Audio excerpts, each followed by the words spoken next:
Hey guys, അപ്പോൾ എൻ്റെ ക്വാർട്ടേഴ്സിനടുത്തുള്ള അമ്പലത്തിലെ ഉത്സവമായിരുന്നു. സോ അതിന് വേണ്ടിയിട്ട് പോയേക്കുമായിരുന്നു ഞങ്ങൾ. അപ്പോൾ ഇത് ഉത്സവത്തിൻ്റെ 3ാമത്തെ ദിവസമാണ്. ഇതിന് ഫസ്റ്റ് ഡേ ഞങ്ങൾ തിരുവാതിര കാര്യങ്ങളൊക്കെ ഉണ്ടായിരുന്നു. സെക്കൻഡ് ഡേ ഞാൻ പോയിട്ടുണ്ടായിരുന്നില്ല. തേർഡ് ഡേ ആണ് ഇന്ന്. അപ്പോൾ ഇത് ഇവിടുത്തെ 52ാമത്തെ ഉത്സവമാണ്. അപ്പം അതവിടെ ബോർഡിൽ എഴുതി വെച്ചിട്ടുണ്ട് എന്തൊക്കെ പരിപാടിയാണ് ഉള്ളതെന്നും കാര്യങ്ങളൊക്കെ. അപ്പോൾ അത് ജസ്റ്റ് അവിടെ പോയിട്ടൊന്ന് നോക്കിയതാണ്. അപ്പോൾ ഇതാണ് അമ്പലം. ഞാൻ ഇവിടെ ഇതിനു മുമ്പ് വന്നിട്ടുള്ള വീഡിയോ ഇട്ടിട്ടുണ്ടെന്നാണ് എൻ്റെ വിശ്വാസം. എൻ്റെ ബർത്ത്ഡേയുടെ വ്ളോഗിൻ്റെ അന്നൊക്കെ ഞാൻ ഇത് കാണിച്ചിട്ടുണ്ട്, ഇവിടെ വന്നിട്ടുള്ള കാര്യങ്ങളൊക്കെ. അതുമാത്രമല്ല, എൻ്റെ അനിയത്തിമാരുടെ ബർത്ത്ഡേക്കാണെങ്കിലും ഇവിടെ വന്നിട്ടുണ്ടായിരുന്നു. അപ്പോൾ അതൊക്കെ നേരത്തെ കാണിച്ചിട്ടുള്ളതാണ്. ഇപ്പോൾ ഇവിടെ എന്താ ലൈറ്റും കാര്യങ്ങളൊക്കെ ഇട്ട് സെറ്റാക്കിയിട്ടുണ്ടായിരുന്നു. നല്ല രസമുണ്ടായിരുന്നു രാത്രി എപ്പോഴും കാണാനായിട്ട്.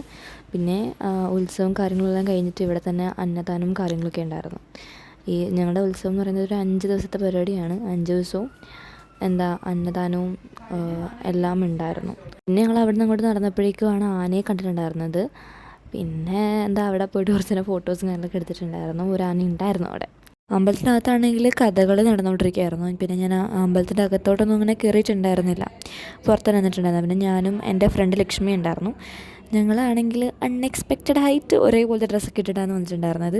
പിന്നെ സ്റ്റേജിലാണെങ്കിൽ നാടൻപാട്ടിൻ്റെ കാര്യങ്ങളൊക്കെ എന്നെ സെറ്റായിക്കൊണ്ട് റെഡിയാക്കുന്നുണ്ടായിരുന്നു. ലൈറ്റും കാര്യങ്ങളൊക്കെ കൊണ്ട് വെച്ചിട്ട് അവർ റെഡിയാക്കിക്കൊണ്ടേ ഇരിക്കുന്നുണ്ടായിരുന്നുള്ളൂ. ഇന്ന് നാടൻ പാട്ടാണ് ഞാൻ മെയിനായിട്ട് കാണാൻ വേണ്ടി വന്നിട്ടുണ്ടായിരുന്നത്. അപ്പം അത് റെഡിയാക്കിക്കൊണ്ടിരിക്കുകയായിരുന്നു. പിന്നെ അത് 8:30 തുടങ്ങുമെന്നാണ് പറഞ്ഞിട്ടുണ്ടായിരുന്നത്. പക്ഷേ തുടങ്ങിയപ്പോഴേക്കും 10 മണിയായിട്ടുണ്ടായിരുന്നു. അത്രയും നേരം അവിടെ ഇരുന്ന് കുഴഞ്ഞു പോയിട്ടുണ്ടായിരുന്നു. ഞാൻ ഫുഡൊക്കെ കഴിച്ചിട്ട് വന്നിരുന്നെങ്കിൽ പിന്നെയും കുഴപ്പമുണ്ടായിരുന്നില്ല. പക്ഷേ ഫുഡൊന്നും കഴിക്കാണ്ട് ഒരു 8:20 ആയപ്പോഴേക്കും ഇറങ്ങിയതാണ്. 8:20 ഒരു 8 മണിയൊക്കെ ആയപ്പോഴേക്കും ഇറങ്ങിയിട്ടുണ്ടായിരുന്നു.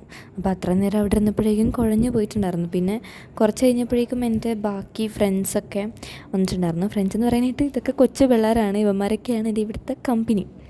ഇവരൊക്കെ മിക്കവരും 8ലും 9ലൊക്കെ പഠിക്കുന്ന പിള്ളേർ തന്നെയാണ്.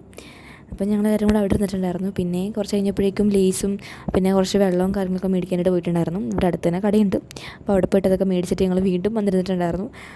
ഞങ്ങൾ അങ്ങനെ ഇരുന്നിരുന്ന് കുറേ ഇരുന്നിട്ടുണ്ടായിരുന്നു. കുറേ നേരം സംസാരിച്ച് അങ്ങനെ ഇരുന്നിരുന്ന് ലാസ്റ്റ് പരിപാടി ഇങ്ങനെ തുടങ്ങിയിട്ടുണ്ടായിരുന്നു.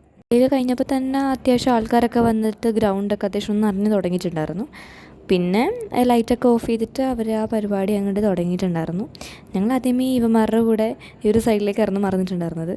പിന്നെ ഡാൻസ് കളിക്കുന്ന ആ ഒരു ടൈമൊക്കെ ആയപ്പോഴേക്കും ഒരു പാട്ടൊക്കെ വെച്ചൊന്ന് സെറ്റ് ആയപ്പോഴേക്കും ഗേൾസ് എല്ലാവരും കൂടെ ഒരു സൈഡിൽ നിൽപ്പുണ്ടായിരുന്നു. കുറച്ച് ചേച്ചിമാരും അതുപോലെ പിള്ളേരൊക്കെയുള്ള ഒരു സെറ്റ് ഉണ്ടായിരുന്നു. അപ്പോൾ ഞങ്ങൾ അവിടെ പോയി, ഞാൻ ലക്ഷ്മിയും കൂടെ അവിടെ പോയിട്ട് ശരിക്കും ഡാൻസ് കളിച്ചിട്ടുണ്ടായിരുന്നു. ഞങ്ങളുടെ എനർജി എല്ലാം എടുത്തിട്ട് ഞങ്ങൾ കളിച്ചിട്ടുണ്ടായിരുന്നു. അടിപൊളിയായിരുന്നു. ഞാൻ കുറേ നാൾക്ക് ശേഷമാണ് ഒരു ഉത്സവമൊക്കെ കൂടുന്നത്. അപ്പോൾ അതിൻ്റേതായ ആ ഒരു ഇതൊക്കെ അങ്ങോട്ട് അതിൻ്റേതായ ക്ഷീണമൊക്കെ ഇവിടെ അങ്ങോട്ട് തീർത്തു. ക്വാർട്ടേഴ്സിൽ വന്നിട്ട് എൻ്റെ ഫസ്റ്റ് ടൈമാണ് ഞാൻ ഉത്സവം കൂടുന്നത്. കഴിഞ്ഞ പ്രാവശ്യത്തെ ഉത്സവത്തിൻ്റെ സമയത്തൊക്കെ എനിക്ക് എക്സാമൊക്കെ ആയിരുന്നു. 10ലായതുകൊണ്ട് തന്നെ ഞാൻ പുറത്തേക്ക് അങ്ങനെ ഇറങ്ങിയിട്ടുണ്ടായിരുന്നില്ല. അപ്പോൾ ഈ പ്രാവശ്യം അതിനും കൂടെ വേണ്ടി ചേർത്ത് അങ്ങോട്ട് ആഘോഷിക്കാമെന്ന് വിചാരിച്ചിട്ടാണ് വന്നിട്ടുണ്ടായിരുന്നത്. പക്ഷേ ഞങ്ങൾ അധികം അങ്ങോട്ട് തുള്ളിയിട്ടുണ്ടായിരുന്നില്ല. സ്റ്റാർട്ടിങ്ങിലെ ടൈമിൽ ഗേൾസിൻ്റെ അടുത്ത് നിന്നപ്പോൾ നല്ലതുപോലെ അങ്ങോട്ട് തുള്ളിയിട്ടുണ്ടായിരുന്നു. പിന്നെ ഞങ്ങൾ പരിപാടി കാണാതിരുന്നിട്ടുണ്ടായിരുന്നു. കാരണം ഇത് കാണാൻ വേണ്ടി മാത്രം ഉണ്ടായിരുന്നു. നാടൻപാട്ടിന് ഈ ഒരു സംഭവമൊക്കെ തെയ്യമൊക്കെ ഉണ്ടായിരുന്നു. അപ്പോൾ അതിങ്ങനെ കാണാൻ വേണ്ടി തന്നെ ഉണ്ടായിരുന്നു. നല്ല രസമുണ്ടായിരുന്നു. മൊത്തം പരിപാടി അവർ അറേഞ്ച് ചെയ്തിരിക്കുന്ന രീതിയാണെങ്കിലും കുറച്ച് സ്ഥലമേ ഉള്ളൂ, പക്ഷേ അതിൽ തന്നെ അവരെ മാക്സിമം ഇട്ടിട്ടുണ്ടായിരുന്നു. പിന്നെ നല്ല രസമായിരുന്നു. പിന്നെ കുറച്ച് കഴിഞ്ഞപ്പോഴേക്കും ഒരു 11 കഴിഞ്ഞപ്പോഴേക്കും കുറച്ച് പേരായിട്ട് പോയി തുടങ്ങിയിട്ടുണ്ടായിരുന്നു. ഞങ്ങൾ ഡാൻസ് കളിക്കുന്ന ആൾക്കാർ മാത്രമായി സത്യം പറഞ്ഞാൽ മെയിനായിട്ട്. പിന്നെ ഞങ്ങൾ സ്റ്റേജിൻ്റെ നടുക്ക് ഗ്രൗണ്ടിൻ്റെ നടുക്കിന് എല്ലാവരും കിടന്ന് ഡാൻസ് കളിക്കലൊക്കെ ആയിരുന്നു. പിന്നെ ഒരു 12 മണി കഴിഞ്ഞപ്പോഴേക്കും ഞാൻ ലക്ഷ്മിയും കൂടെ അവിടെ നിന്ന് പോയിട്ടുണ്ടായിരുന്നു. കാരണം ഒന്നും കഴിച്ചിട്ടില്ല, ഞാനും കഴിച്ചിട്ടില്ല, അവളും കഴിച്ചിട്ടില്ല. അപ്പോൾ വിശപ്പും ഉണ്ട്. പിന്നെ 12 മണിയായി. പിന്നെ നാളെ സ്കൂളിൽ പോകണമല്ലോ, പിറ്റേ സ്കൂളിലും കൂടെ പോകാനുള്ളതുകൊണ്ട് തന്നെ ഞാൻ അവളും കൂടെ അവിടെ നിന്ന് നൈസായിട്ട് അങ്ങോട്ട് ഇറങ്ങിയിട്ടുണ്ടായിരുന്നു. അവിടെ അവരുടെ ഫ്രണ്ട്സിൻ്റെ അടുത്തൊക്കെ പറഞ്ഞിട്ട് ഇറങ്ങിയിട്ടുണ്ടായിരുന്നു. ഞങ്ങൾ പോയ ടൈമിൽ തന്നെ അത്യാവശ്യം കുറേ പേരൊക്കെ ഇനി ഇറങ്ങി തുടങ്ങുന്നുണ്ടായിരുന്നു. ഇനി 2 പാട്ടും കൂടെ കഴിയുകയാണെങ്കിൽ പരിപാടി തീരും എന്നാണ് അവർ പറഞ്ഞിട്ടുണ്ടായിരുന്നു. പക്ഷേ ഞങ്ങൾ അത്ര നേരം കൊണ്ട് നിന്നില്ല, കാരണം എനിക്ക് സ്കൂളിൽ പോകാനുള്ളത് കൊണ്ട് തന്നെ ഞാനും ഇറങ്ങിയിട്ടുണ്ടായിരുന്നു. അപ്പോൾ ഇതായാലും മാത്രമുള്ള video. Thanks for watching. By.